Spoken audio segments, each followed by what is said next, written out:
રાતના અંધારામાં એક ધડાકો થયો. ઘરનો લાકડાનો દરવાજો જોરથી બંધ થવાનો એ અવાજ હતો. હાથમાં માત્ર એક નાની બેગ પકડીને નિધિ ઝડપથી રસ્તા ઉપર એકલી ચાલી રહી હતી. પાછળથી કોઈના ગુસ્સામાં બૂમો પાડવાનો અવાજ ગુંજી રહ્યો હતો. જોઈ લઈશું તું કેટલી આગળ જાય છે. કાલે જ રડતી રડતી પાછી આ જ બારણે આવીશ. પણ નિધિએ ભૂલથી પણ પાછું વળીને જોયું નહીં. રસ્તાની બાજુમાં ઊભા રહીને તેણે પોતાનો મોબાઈલ કાઢ્યો, કંઈક ચેક કર્યું અને એના ચહેરા ઉપર એક અજીબ પ્રકારની શાંતિ છવાઈ ગઈ. જે છોકરી ક્યારેય કોઈની સામે આંખ ઊંચી કરીને વાત પણ નહોતી કરતી, તેણે અચાનક રાતોરાત પોતાનું હસતું રમતું ઘર કેમ છોડી દીધું? એવું તે શું બન્યું કે નિધિને આવો કઠોર નિર્ણય લેવો પડ્યો? નિધિ એકદમ સરળ અને પ્રેમાળ સ્વભાવની દીકરી હતી. એ ખૂબ જ ભણેલી અને એક સારી નોકરી કરતી હતી. એના લગ્ન એક મોટા અને સુખી પરિવારમાં થયા હતા. શરૂઆતના દિવસોમાં બધું જ એકદમ સુંદર અને કોઈ જાદુઈ સપના જેવું લાગતું હતું. પણ ધીમે ધીમે આ સપનું એક ડરામણી કેદ જેવું બની ગયું. જેમ કોઈ નાનકડા પક્ષીને આકાશમાં ઉડવું હોય પણ તેને એક સોનાના પાંજરામાં પૂરી દેવામાં આવે, બરાબર એવી જ હાલત નિધિની થઈ હતી. એની મહેનતનો હવે એક પાકો નિયમ બની ગયો હતો. આખો મહિનો ઓફિસમાં થાકી જાય ત્યાં સુધી ખંતથી કામ કરવાનું અને જ્યારે મહિનાના અંતે પગાર આવે ત્યારે બધાય પૈસા ચૂપચાપ ઘરના વડીલના હાથમાં મૂકી દેવાના. બદલામાં એને શું મળતું? માત્ર કડવા વેણ. જ્યારે પણ તેને પોતાની કોઈ નાની જરૂરિયાત માટે, જેમ કે નવા કપડાની જોડી કે વાળમાં નાખવાની પેન લેવા માટે પૈસા જોઈતા હોય, ત્યારે તેણે કોઈ અજાણ્યા માણસની જેમ હાથ ફેલાવવો પડતો. છતાં તે આ પરિવારને પોતાનું માનતી હતી. પણ ઘરના લોકો એને માત્ર એક પૈસા લાવવાનું સાધન જ સમજતા હતા. એની પોતાની કોઈ લાગણીઓની કિંમત નહોતી. એના પતિ રવિએ પણ ક્યારેય એનો સાથ ન આપ્યો. એ હંમેશા એમ જ કહેતો કે આપણા ઘરમાં તો પહેલેથી જ આવો કાયદો છે, તારે એ માનવો જ પડશે. આજે સવારે જ ઘરમાં એક મોટો ઝઘડો થયો. નિધિએ પોતાની કમાણીમાંથી થોડા રૂપિયા પોતાની બીમાર નાની બહેનની દવા માટે માંગ્યા હતા. પણ તેને પ્રેમથી મદદ કરવાના બદલે ખૂબ જ ખરાબ રીતે બોલી અને અપમાનિત કરવામાં આવી. એ અપમાને નિધિના હૃદયમાં ઊંડે છુપાયેલી એક તાકાતને જગાડી દીધી.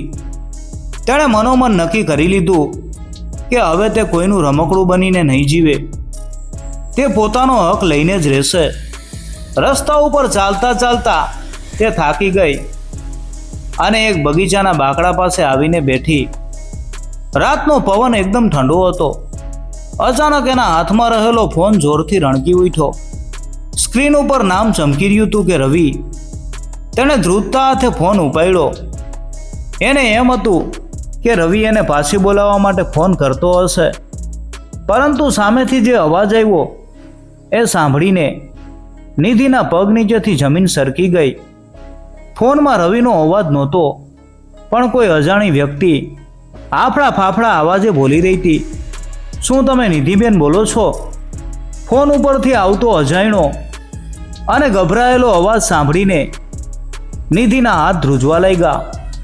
થોડી સેકન્ડો માટે તો એને સમજાયું જ નહીં કે આસપાસ શું થઈ રહ્યું છે. પેલી અજાણી વ્યક્તિએ ઉતાવળમાં કહ્યું કે બેન, જલ્દીથી શહેરની સરકારી હોસ્પિટલમાં આવી જાઓ. તમારા પતિ બજાર પાસેથી પસાર થઈ રહ્યા હતા ત્યારે એક ગાડી સાથે એમનો ભયંકર અકસ્માત થયો છે. તેમની હાલત ખૂબ ગંભીર છે. આટલું સાંભળતા જ નિધિના પગ જાણે જમીન સાથે જકડાઈ ગયા. જે વ્યક્તિએ થોડા કલાકો પહેલાં જ એને સહેજ પણ સાથ ન આપ્યો, જેણે પોતાની પત્નીને રાતના અંધારામાં ઘરની બહાર જતા રોકી નહીં, આજે એ જ વ્યક્તિ જીવન અને મૃત્યુ વચ્ચે ઝોલા ખાઈ રહી હતી. નિધિના મનમાં એક પળ માટે વિચાર ઝબકી ગયો, મારે પાછા જવું જોઈએ. જે લોકોએ મારું આટલું મોટું અપમાન કર્યું છે, મારે ખરેખર એમની મદદ કરવી જોઈએ. પરંતુ નિધિનું હૃદય બહુ પ્રેમાળ હતું. કોઈનો જીવ જતો હોય ત્યારે જૂના ઝઘડા યાદ રાખવા એને બિલકુલ યોગ્ય ન લાગ્યું. એણે મનમાં ઈશ્વરને પ્રાર્થના કરી, એક રિક્ષા રોકી અને સીધી હોસ્પિટલ તરફ જવા રવાના થઈ. હોસ્પિટલનો રસ્તો પસાર કરીને તે જ્યારે ઓપરેશન રૂમ પાસે પહોંચી ત્યારે ત્યાંનું દ્રશ્ય જોઈને એનું હૃદય પીગળી ગયું. રવિના માતા પિતા એટલે કે નિધિના સાસુ સસરા એક બાંકડા ઉપર બેસીને નાના બાળકની જેમ ધ્રુસકે ને ધ્રુસકે રડી રહ્યા હતા. જે સાસુમાં ઘરે ગુસ્સાથી આગ બબૂલા થઈ રહ્યા હતા, એમનો ચહેરો હવે સાવ ગભરાયેલો પડી ગયો હતો. તેમની આંખોમાંથી આંસુ વહી રહ્યા હતા. નિધિ ધીમા પગલે તેમની પાસે ગઈ. તેને અચાનક આવેલી જોઈને એના સસરાની આંખોમાં આશ્ચર્ય અને શરમ બંને એકસાથે દેખાયા. બરાબર એ જ સમયે ડૉક્ટર રૂમની બહાર આવ્યા. એમણે ખૂબ જ ગંભીર અવાજે કહ્યું કે જુઓ, દર્દીની હાલત ખૂબ જ નાજુક છે. એમના માથાના ભાગે મોટો ઘાવ વાગ્યો છે. અમારે અત્યારે તાત્કાલિક ઓપરેશન શરૂ કરવું પડશે, પણ તે પહેલાં તમારે કાઉન્ટર ઉપર 2 લાખ રૂપિયા જમા કરાવવા પડશે. જલ્દી કરો, આપણી પાસે સમય બહુ ઓછો છે. આટલી મોટી રકમ સાંભળીને સાસુમાં જોરથી રડવા લાગ્યા અને બોલ્યા, અમારી પાસે અત્યારે આટલા બધા પૈસા ક્યાંથી હોય? રાતનો સમય છે, બધી બેંકો પણ બંધ છે. અમે સગાવાલાને ફોન કર્યા, પણ કોઈ અત્યારે મદદ કરવા આવી શકે એમ નથી.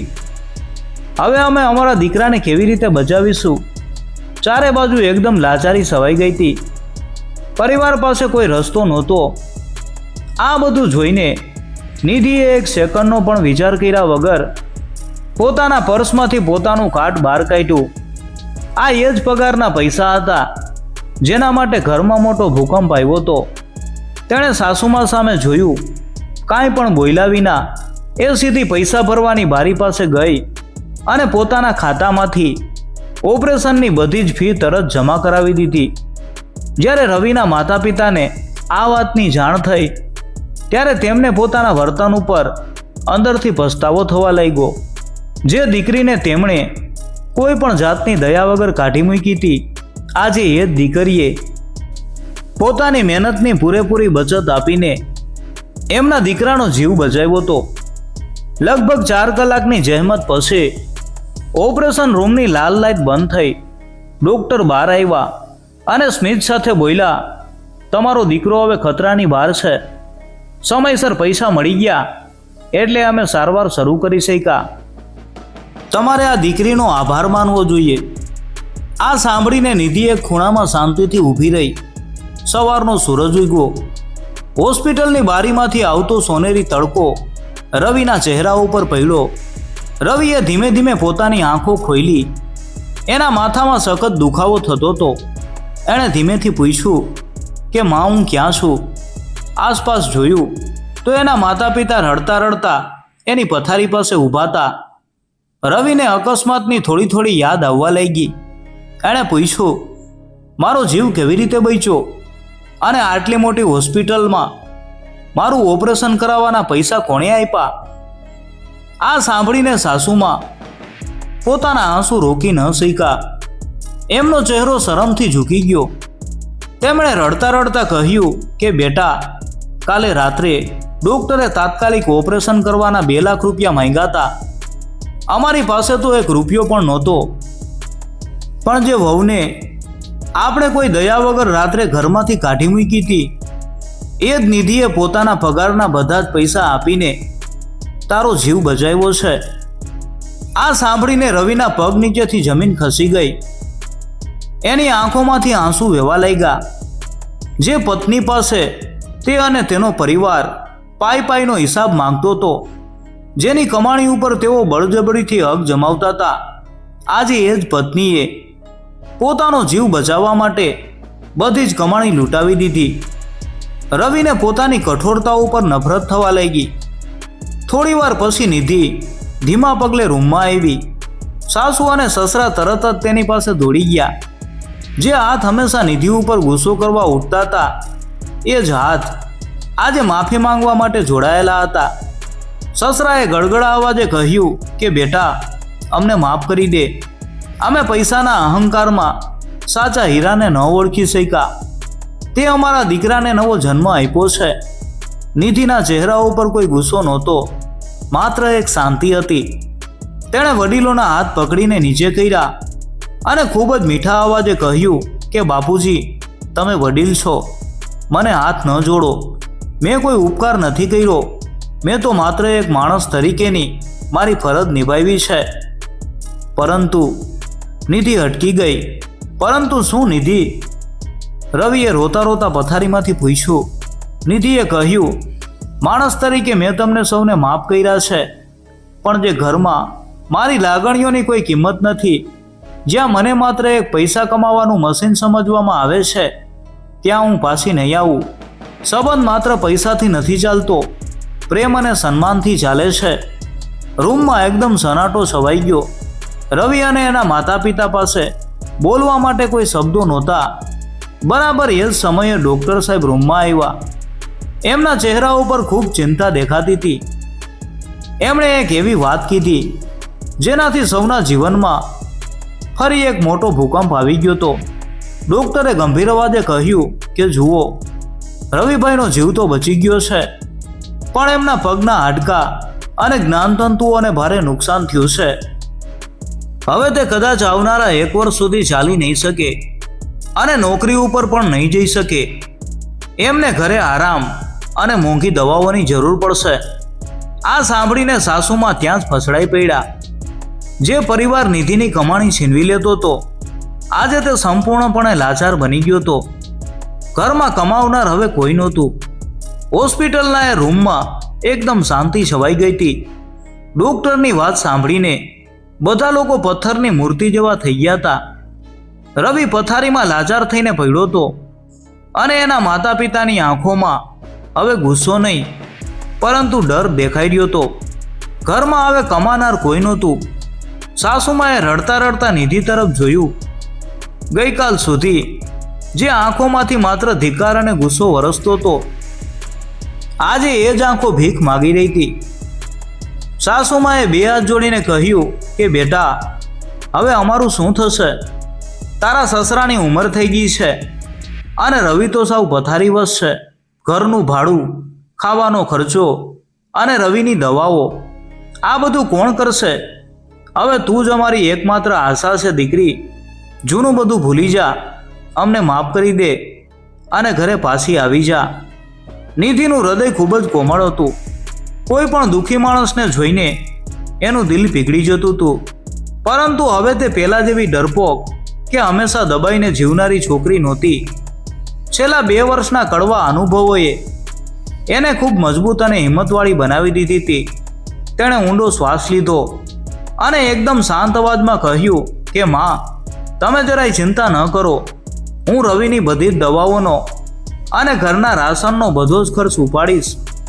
આ મુશ્કેલ સમયમાં તમારા ઘરમાં કોઈ ભૂખ્યું નહીં સૂવે, એ મારી જવાબદારી છે. હું તમને ક્યારેય રજડવા નહીં દઉં. આટલું સાંભળતા જ ઘરના લોકોના જીવમાં જીવ આવ્યો. સાસુમાના ચહેરા ઉપર થોડી રાહત દેખાઈ, પણ નિધિની વાત હજુ પૂરી નહોતી થઈ. તેણે પોતાની વાત આગળ વધારતા કહ્યું, પણ મારી એક શરત છે. હું એ ઘરમાં હવે ક્યારેય પાછી રહેવા નહીં આવું. હું મારા એ ભાડાના ઓરડામાં એકલી જ રહીશ. હું દર મહિને તમને જેટલા પૈસાની જરૂર હશે એટલા પૈસા મોકલી આપીશ, પણ મારી બાકીની બધી જ કમાણી હવે મારા પોતાના બેંક ખાતામાં જ રહેશે. હું તમારો પરિવાર ચોક્કસ બચાવીશ, પણ મારી આઝાદી અને મારું સન્માન ખોઈને કોઈની ગુલામ બનીને હવે હું એક દિવસ પણ નહીં જીવી શકું. સાસુ સસરાને નિધિની આ વાત થોડી કડવી તો લાગી, પણ હવે એમની પાસે કોઈ બીજો રસ્તો પણ નહોતો. રવિ પણ હવે પોતાની બધી જ ભૂલ સમજી ગયો હતો. તેણે પોતાના આંસુ લૂછતા ભારે અવાજે કહ્યું કે નિધિ, તું એકદમ સાચી છે. અમે હંમેશા તારી સાથે બહુ ખરાબ વર્તન કર્યું છે. તારો આ નિર્ણય અમને પૂરેપૂરો મંજૂર છે. તું તારી શરતો ઉપર જીવવા માટે આઝાદ છે. સમયનું ચક્ર ધીમે ધીમે આગળ વધ્યું. 1 મહિનો પસાર થઈ ગયો. નિધિ પોતાના ઓરડામાં ખૂબ શાંતિથી અને ખુશીથી રહેતી હતી. એ નિયમિત રીતે રવિની દવાના અને ઘરના ખર્ચાના પૈસા સમયસર મોકલી આપતી હતી. હવે તેને પોતાના જ પૈસા માટે કોઈની પાસે હાથ ફેલાવવો પડતો નહોતો કે દરેક રૂપિયાનો હિસાબ માંગવાવાળું હવે કોઈ નહોતું. એ પોતાની મરજીથી પોતાનું જીવન જીવી રહી હતી.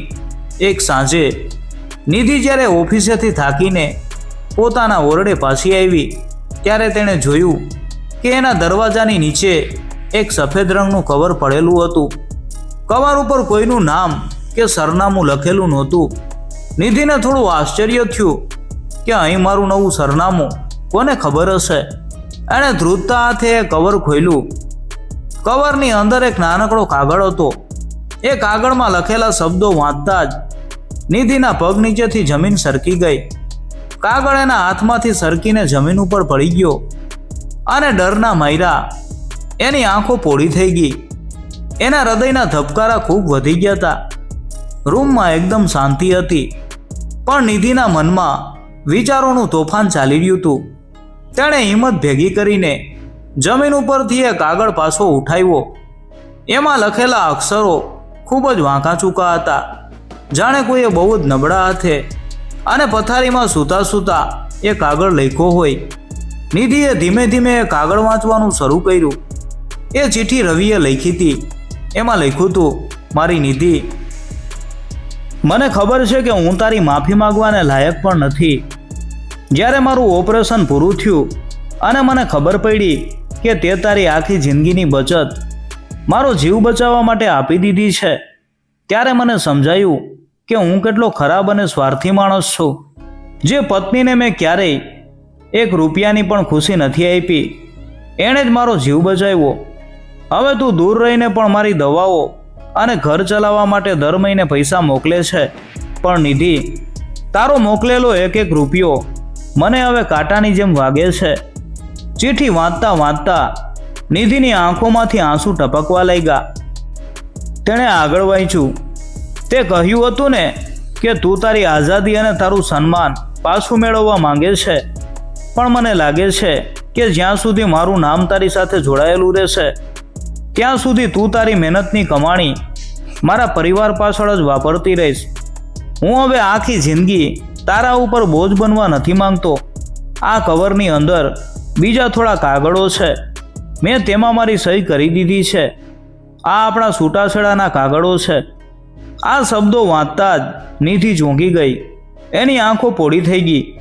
તેણે ઉતાવળમાં એ કવરની અંદર હાથ નાખ્યો. ખરેખર અંદર કાયદાકીય કાગળો હતા અને તેમાં છેલ્લે રવિની સહી કરેલી હતી.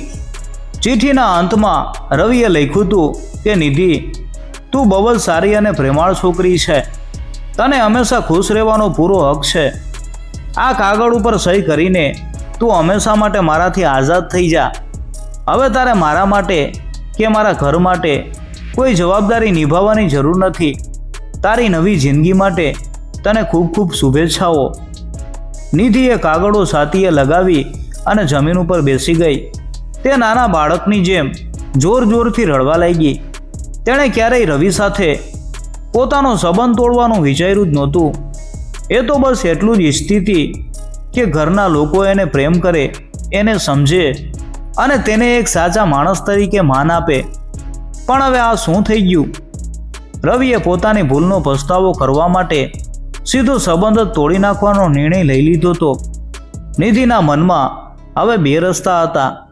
એક બાજુ જો તે આ કાગળ ઉપર સહી કરી દે તો તે હંમેશા માટે આઝાદ થઈ જાય, પછી કોઈ દિવસ કોઈ ચિંતા નહીં. અને બીજી બાજુ આ ચિઠ્ઠીમાં રવિનો પ્રેમ દેખાતો હતો. જે રવિ ક્યારેય એની વાત સાંભળતો નહોતો, એ જ રવિ આજે નિધિની ખુશી માટે પોતાનો સંબંધ તોડવા તૈયાર થઈ ગયો હતો. નિધિએ આખી રાત જાગીને અને રડીને કાઢી. સવાર પડી અને સૂરજનો તડકો એના રૂમમાં આવ્યો. નિધિએ પોતાના આંસુ લૂછ્યા.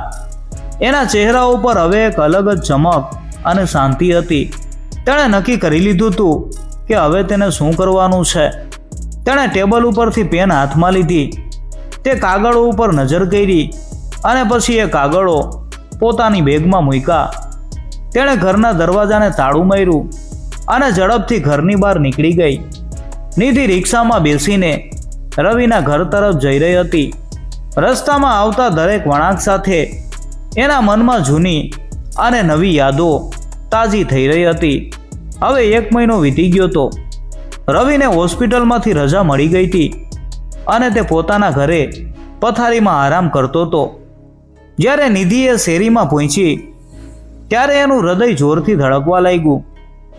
જે દરવાજેથી એને રાતના અંધારામાં અપમાનિત કરીને કાઢી મૂકવામાં આવી હતી, આજે એ જ દરવાજે એ પોતાની મરજીથી ઊભી હતી. ઘરનો દરવાજો ખુલ્લો હતો.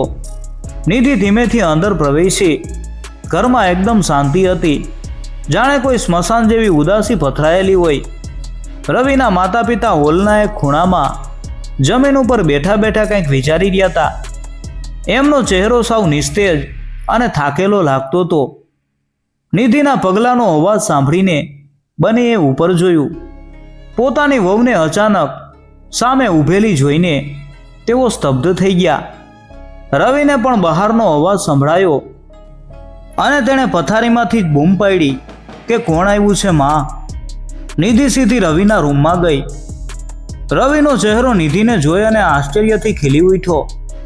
પણ બીજી જ પળે એના મનમાં વિચાર આવ્યો કે નિધિ ચોક્કસ પેલા છૂટાછેડાના કાગળો ઉપર સહી કરીને પાછા આપવા આવી હશે. નિધિ પથારીની બાજુમાં પડેલી ખુરશી ઉપર શાંતિથી બેઠી. તેણે પોતાની બેગની ચેન ખોલી અને તેમાંથી પેલું સફેદ કવર બહાર કાઢ્યું. રવિએ કહ્યું, મને ખબર હતી કે તું આજે જ આવીશ. મને બહુ ખુશી છે કે તે મારી વાત માની લીધી. તે કાગળ ઉપર સહી કરી દીધી ને? હવે તું આ પાંજરામાંથી સંપૂર્ણપણે મુક્ત છે નિધિ. મારી છેલ્લી ઈચ્છા એ જ છે કે તારી નવી દુનિયામાં તું હંમેશા હસતી રહે. મને અને મારા પરિવારને માફ કરી દેજે. નિધિએ કોઈ જવાબ ન આપ્યો. એના ચહેરા ઉપર એક અનોખી ચમક હતી. તેણે એ કાયદાકીય કાગળો કવરમાંથી બહાર કાઢ્યા. રવિ અને એના માતા પિતા શ્વાસ રોકીને જોઈ રહ્યા હતા. અચાનક નિધિએ પોતાના બંને હાથથી એ કાગળના 2 ટુકડા કરી દીધા. પછી તેણે એ ટુકડાઓને ફરીથી ભેગા કરીને 4 ટુકડા કર્યા અને હવામાં ઉડાડી દીધા. કાગળના ટુકડા બરફની જેમ નીચે પડ્યા. ઓરડામાં હાજર સૌ કોઈ આશ્ચર્યથી થીજી ગયા. કોઈને સમજાયું નહીં કે આ શું થઈ રહ્યું છે. નિધિએ ખૂબ જ મધુર અવાજે કહ્યું, તમને બધાને શું લાગ્યું? હું આટલી કઠોર છું કે મુશ્કેલીના સમયે મારા પરિવારને કાયમ માટે છોડી દઈશ? રવિ, મારે કોઈ સંબંધ નહોતો તોડવો. મારે તો માત્ર એ ખોટી પરંપરા અને મારું રોજ થતું અપમાન તોડવું હતું. નિધિએ રવિનો હાથ પોતાના હાથમાં લીધો અને આંખોમાં આંખ પરોવી અને બોલી, જ્યારે કોઈ માણસ ભૂલ કરે અને તેને સાચા દિલથી પસ્તાવો થાય ત્યારે તેને માફ કરી દેવો એ જ સાચો પ્રેમ છે. તમે મારી કિંમત માત્ર મારા પગારથી આંકતા હતા એટલે મારે દૂર જવું પડ્યું. પણ કાલે રાત્રે તારી ચિઠ્ઠી વાંચીને મને સમજાયું કે હવે આ ઘરમાં પૈસાનો લોભ નથી રહ્યો, પણ સાચો પ્રેમ અને એક માણસ તરીકેનું સન્માન જાગી ગયું છે. જ્યાં મારું સન્માન હોય ત્યાં જ મારું સાચું ઘર છે. આ શબ્દો સાંભળતા જ સાસુ સસરા ધ્રુસકે ને ધ્રુસકે રડી પડ્યા. તેઓ દોડીને નિધિને પ્રેમથી ભેટી પડ્યા. રવિની આંખોમાંથી પણ ખુશીના આંસુની ધારા વહેવા લાગી. તેણે નિધિનો હાથ ચૂમી લીધો અને કહ્યું, તે આજે અમને બધાને એક નવું જીવન આપ્યું છે નિધિ. આજે એ ઘરમાં કોઈ કોઈનું માલિક કે કોઈ કોઈનું ગુલામ નહોતું. એકબીજા માટે આદર, પ્રેમ અને સમર્પણથી ભરેલો એક ખૂબ જ સુંદર અને નવો દિવસ ઉગ્યો હતો. મિત્રો, પરિવારમાં પૈસા કરતાં હંમેશા માણસની અને તેની લાગણીઓની કિંમત સૌથી વધારે હોય છે. જો તમને આ વાર્તા ગમી હોય તો વિડીયોને લાઈક કરજો અને કોમેન્ટમાં ચોક્કસ કહેજો કે નિધિનો નિર્ણય તમને કેવો લાગ્યો.